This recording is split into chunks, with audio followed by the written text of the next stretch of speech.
time na yun, di ba, questioning pa rin tayo na, bakit ito? Ginawa ko naman lahat, mabait naman ako, wala na akong inaagrabyadong tao, bakit sa akin? Di ba, may mga ganun tayong prayer eh. Na kaya ako minsan pag mga ganun, no, ang ipag-pray talaga natin, Lord, bakit ako naiiyak? Na Lord, pinabayaan mo to. Di ba, hindi ko man naiintindihan ngayon, soon, di ba, soon, maiintindihan mo kung bakit nangyari. Kasi, minsan talaga, naniniwala ako na kapag hindi, yung gustong-gusto nating bagay, nakaplano na sa atin, pero kapag kahit gaano mo patuntunin yun, kung hindi ka para doon, madidiskaril ka talaga. So, ang prayer natin dapat is yung nangyari na to, eto na yung nakikita mo naman lahat, ganito yung nangyari sa akin, ganito yung nararamdaman ko. So, please, no, huwag mong gawing matigas yung puso ko. Kasi ako ganun yung prayer ko ng dati. Ang mga relasyon ko na 8 years, 4 years, mga ganyan. Diba? Ako, mabait ako sa mabait eh. Very supportive ako. Lahat na lang, diba? Kahit na yung asawa ko ngayon, alam mo, Gracie, ang gusto ko sa'yo. Na yung supportahan mo ako sa lahat. Sa maraming cheerleader tayo ng ating mga partner, diba? Mga ganun, support ka talaga. Kasi syempre, ang success niya, success mo.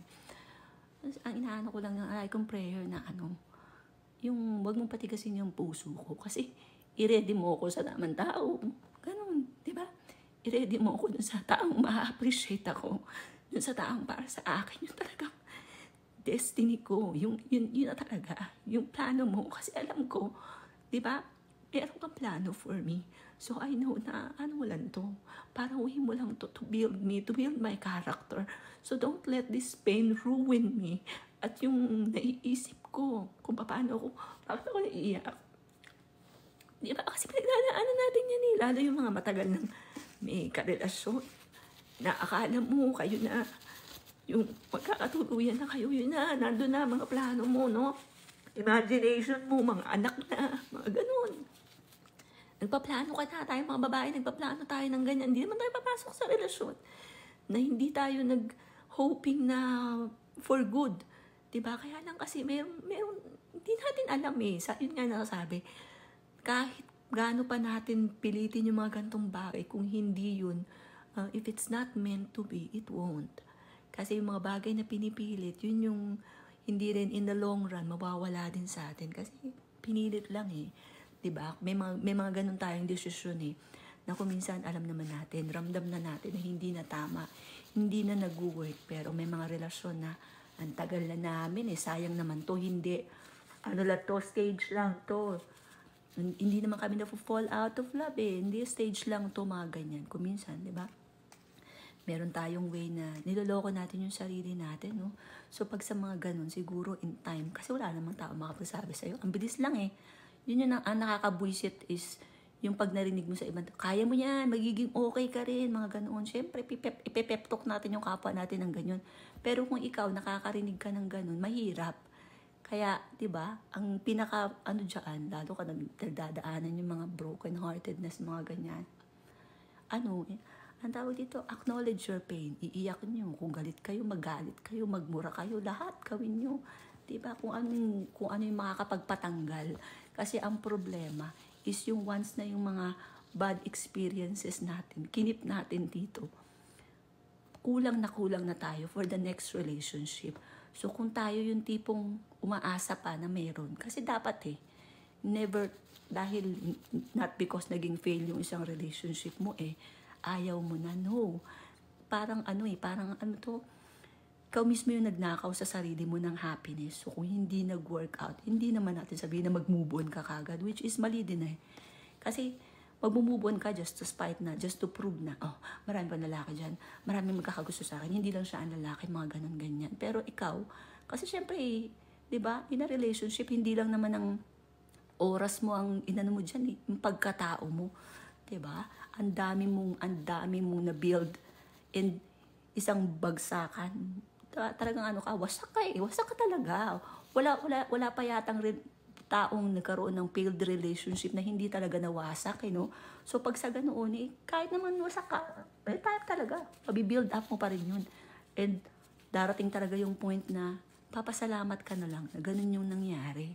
Na kung ano man yung relasyong meron ka, like ako, never akong nagsabi ng, syempre mga common friends na may mga ganyan. Kung minsan, may ex ka na nangangamusta pa, no? Mga ganyan. Sabi niya, oo. Tapos meron pa akong isang ex na, I never thought the Grace would be with someone foreign kasi mahilig siya sa moreno. Mga gano'n, no?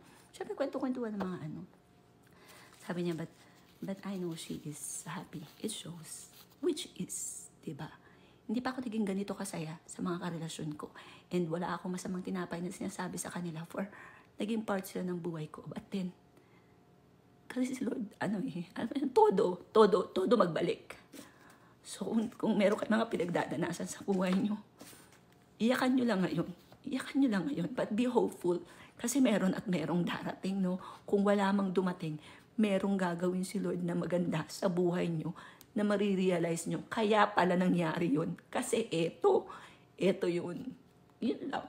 Bakit ba ako naiyak? Mga ganun, no? Kaya, Dedma, like sa mga ex ko nun, kapag nakita nyo ako kung saan, kasalubong man tayo, kung may lakas kayo ng loob, mag-hi kayo sa akin kasi hindi ko naman kayo iiwasan. Pero alam niyo naman kung bakit tayo why it ended. Diba? Kaya ako taas noo ako sa kanila. Wala naman silang napala sa akin eh. Diba? Hindi naman sa pag-ganon yun, ano? Diba? Bahala kayo dyan sa buhay niyo. Wala pala. Tsaka ako din, ito lagi sinasabi to ng friend ko, no? Sabi niya, Grace, kasi kung tutuusin, okay naman eh. Kung matagal na kayo ng jowa mo, no? Pero never kaming, nandun yung point na naglalandian, nag-aanuan. Ito para doon sa mga bata pa, no? Naglalandian, nagaganyan. Pero never dumating sa point na naisip ko, hindi lang sa takot sa parents ko na baka mabuntis ako pag nag-engage ako sa premarital sex, na mga ganyan, no? Nandun ako sa wala sa feeling ko na dapat kong ibigay, na dapat kong gawin. Kumbaga parang something in me na pumipigil na, alam mo yun, hindi ito yung tamang tao. Hindi pa ito yung tamang oras. Yung ganoon. Kasi nung nag-meet kami hindi sa foreigner siya, hindi sa matagal na kami. Bago pa lang kami mag-first meet up, alam ko na, okay na sa akin, ready na ako. Hindi sa dahil matanda na ako. Kasi syempre pag sa mga ganyan, di ba, hindi lang naman yan unite ng physical, talagang kaluluwa mo, andyan yung, di ba, very kung, ewan ko lang iba yung feeling. Sobrang yung, lalo yung first na ganun talaga, iba. Kasi alam mong siya na. Alam mong ito na yung hinintay mo. Mga ganun. Kaya ikaw, diba? In time, makakamove, diba? Lahat naman yun lahat yan. Nandun yung maghihilom naman yan. Nandun yung scar to remind us. Pero syempre, yun yung magiging battle scars mo. No? So, all the best sa'yo. All the best sa'yo. And soon, sana pag meron pang TikTok mga ganyan, mag-comment ka dito na, hey Grace, dito na, kasal na ako, at eto na siya. Na, eto tatagin the one, diba? So, all the best sa'yo, G.